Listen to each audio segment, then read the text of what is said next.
Au sommaire, une seconde vie solidaire pour les téléphones portables. À Toulouse, une association collecte vos anciens appareils pour les donner à des femmes sans abri. À découvrir également dans cette édition le pédalo à assistance électrique. Ce modèle est unique au monde et permet de se balader au fil de l'eau sans se fatiguer. Mais tout d'abord, voyons comment un jardinier du Beaujolais parvient à faire pousser des légumes sans arroser, même en cas de sécheresse. A priori, le potager de Jacques ressemble à tous les potagers. Tomates, aubergines, courgettes ou pommes de terre. Les légumes y poussent drus dans des plates-bandes sans la moindre mauvaise herbe. Sauf qu'ici, on n'arrose pas. Même en période de sécheresse, comme en ce moment, le secret de cette extrême sobriété, c'est le travail de la terre. Jacques ne le fait jamais. Je ne laboure plus.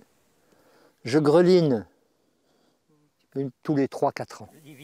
Et pour greliner juste, il faut une bêche et de l'huile de coude. Voilà. Qu'est-ce que ça veut dire greliner? Greliner, ça veut dire aérer sans la retourner.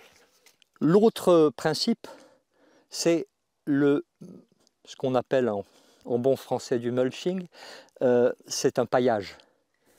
Aérer la terre, la pailler, la fertiliser avec du compost et du fumier. Le principe laisse la terre travailler quasiment seule, évidemment sans apport chimique. Rien, jamais, pas d'engrais, pas de traitement, pas de pesticides, pas de désherbant. Rien. Et à part quelques liserons qui traînent à droite à gauche, regardez la propreté de cette terre qui n'a pas été piochée de toute l'année. J'ai pas arraché une mauvaise herbe dedans.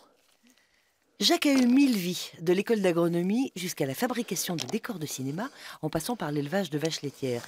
Mais il a toujours eu des jardins et toujours observé la nature. Et c'est bien ça qui lui a permis de peaufiner sa méthode qui mélange biodynamie et permaculture, deux pratiques jumelles compliquées à définir. La permaculture, ce serait effectivement laisser venir ce qu'il veut, en respectant les cycles naturels, en ne bousculant pas du tout la nature. Je la bouscule, mais en douceur. Cette méthode n'est pas extrapolable à l'agriculture, mais ça n'empêche pas de faire pousser des céréales réputées gourmandes en eau comme le maïs. Celui de Jacques est plus sobre qu'un chameau. Je vais peut-être me faire des ennemis chez les agriculteurs si je dis que ces maïs n'ont pas été arrosés de toute l'année. En résumé, pas d'arrosage, 2 fois moins de travail qu'un potager ordinaire et à l'arrivée, 2 fois plus de légumes.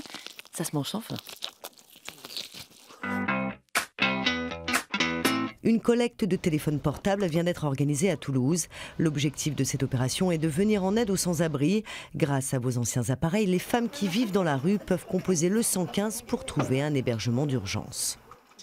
Un bon début de récolte. On espère en avoir plus parce qu'ils vont vite être donnés aux femmes et vite être épuisés. L'appel aux dons a été un véritable succès.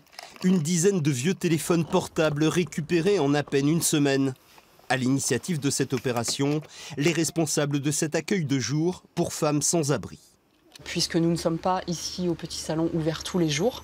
Et donc les jours où nous ne sommes pas ouverts, ces femmes, elles n'ont pas accès à un téléphone. Donc effectivement, pouvoir leur permettre d'avoir un téléphone portable et d'avoir la possibilité d'appeler le 115, ça nous a semblé nécessaire. Le 115, un numéro gratuit indispensable lorsqu'on est à la rue. C'est par son biais que l'on trouve un hébergement d'urgence. Ici, les femmes se retrouvent pour une collation, parler, se reposer et recevoir une aide pratique. Elle a besoin d'un portable. Et simplement avec un portable, elle peut appeler d'aide. Et si elle n'a pas un portable, elle ne peut rien faire. Elle peut dormir dehors toute la nuit. Et personne lève un petit doigt pour l'aider. Donc voilà, celui-là fonctionne, on vient de le charger. Aujourd'hui, à l'aide d'un téléphone et d'une carte SIM qui vont lui apporter une certaine autonomie, Dany va tenter sa chance au 115. À 62 ans, elle vit de foyer en hébergement d'urgence depuis une dizaine d'années.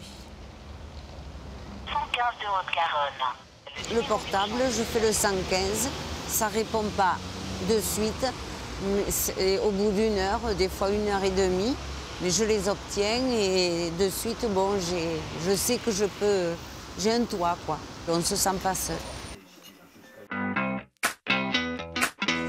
Une innovation pour refermer cette édition, présentation du tout premier pédalo à assistance électrique. Il a été imaginé par un entrepreneur du Gard et a déjà un très bel avenir devant lui. Il faut dire que ce nouveau véhicule nautique a de sérieux atouts. Je vous mets à l'eau, je vous jette à l'eau. Une petite balade au fil de l'eau pour ce navigateur. Confortablement installé sur une embarcation à mi-chemin entre catamaran et pédalo, il teste une création née en 2009 de l'imagination d'un rêveur alésien et mise en service depuis quelques mois. Alors Florian? Fabuleux. Sympa, hein? Pas de bruit. Une vitesse. Ah, c'est incroyable. Pas trop mal quand même, pour quelqu'un qui pédale. Très agréable. Direction aussi, bien souple. Cette invention, c'est le cyclo, un pédalo revisité à propulsion électrique. Le premier et unique au monde. Un véhicule nautique qui n'existait pas et auquel personne n'avait songé jusque-là. Une nouveauté offerte aux nombreux utilisateurs de ces engins de plage, apparus dès la fin du 19e siècle. On cherchait un produit grand public accessible et ludique. Il n'y a pas plus simple que le pédalo. Qui ne sait pas faire du pédalo? Qui n'a jamais fait du pédalo? Ça, c'est le premier constat. Après, il fallait dépoussiérer son image. Donc on y a apporté un vrai design, une vraie performance. Et on est toujours dans un moment de détente parce qu'on a l'assistance électrique, on ne force pas. 4 mètres de long pour 1,70 m de large, le cyclo gardois est un produit ergonomique, élégant et ludique. 100% made in France, il a été entièrement imaginé, conçu et assemblé dans cet atelier de Molières-sur-Cèze. Donc on se retrouve sur un catamaran en fibre polyester pour la stabilité avec un espace de vie important. Une technologie qui vient du monde du vélo assistance électrique. Donc là on pédale mais on ne va pas forcer, c'est comme s'il y avait 3 pédaleurs dans le manivelle. Et une petite poignée de commande qui permet de monter, descendre l'hélice, tourner à droite et à gauche. Le tout alimenté par une dernière génération de batteries au lithium-ion que vous connectez dans le coffre. Le cyclo est une véritable aventure industrielle, un projet d'entreprise mettant en lumière le savoir-faire français dans le domaine du nautisme, de la technologie et de la grande qualité. Il y a une idée au départ qui est celle de révolutionner, on va dire, le monde du pédalo à travers un produit innovant. Après, on appréhende un milieu qui est le milieu marin, nautique, avec tout un tas de contraintes en termes de brouillard salin, de corrosion et ainsi de suite. Et puis, il y a d'apporter quand même beaucoup d'innovation avec, du coup, on a 2 dépôts de brevets sur la partie aussi bien assistance électrique que sur la partie mécanique qui est sous le cyclo. D'une valeur de 18 000 € environ, l'appareil est destiné aux établissements hôteliers haut de gamme. Une centaine de cyclos parcourent déjà les lacs et mers du monde, à Tahiti par exemple ou encore à l'île Maurice. Et sûrement bientôt en Méditerranée, pour tous les amoureux de ces jouets de plage, source de souvenirs joyeux.